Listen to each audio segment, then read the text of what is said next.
দেরিতে বিয়ে করা এবং একাধিক বিয়ে না করার থেকে আমাদের সমাজটার স্ট্রাকচার ভেঙে পড়তেছে।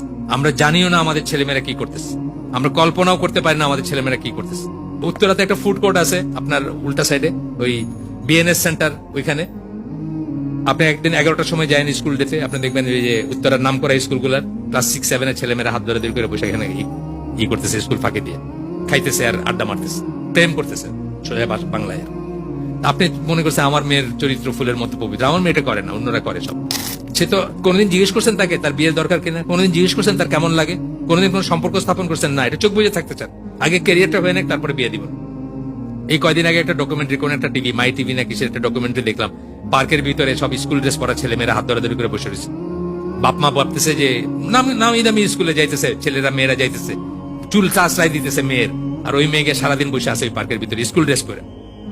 বুঝছেন এগুলা কেন? বাপ মা মনে করতেছেন যে আমারটা, মানে চোখ বুঝে থাকা আর কি, আমারটা কিছু করে না, আমারটা আমার চরিত্র ফুলের মতো পবিত্র। তিনি বলছেন আমারটা করে না, অন্যরা করে সব। সে তো কোনোদিন জিজ্ঞেস করছেন তাকে তার বিয়ের দরকার কিনা, কোনোদিন জিজ্ঞেস করছেন তার কেমন লাগে, কোনোদিন কোনো সম্পর্ক স্থাপন করছেন না, এটা চোখ বুঝে থাকতে চান। আগে ক্যারিয়ারটা হয়ে নেক, তারপরে বিয়ে দিব।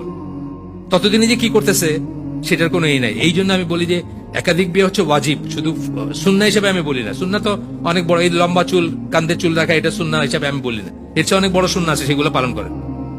4 বিয়ের চেয়ে অনেক বড় সুন্নাহ আছে, এটা করেন, সুন্নাহ হিসেবে বলি না। কিন্তু আমাদের সমাজ থেকে বাঁচাইতে হলে বিয়েটা ইজ এ মাস্ট। যদি আপনি রাখতে, ভেঙে পড়বে সমস্ত, অলরেডি পড়ছে ভেঙে।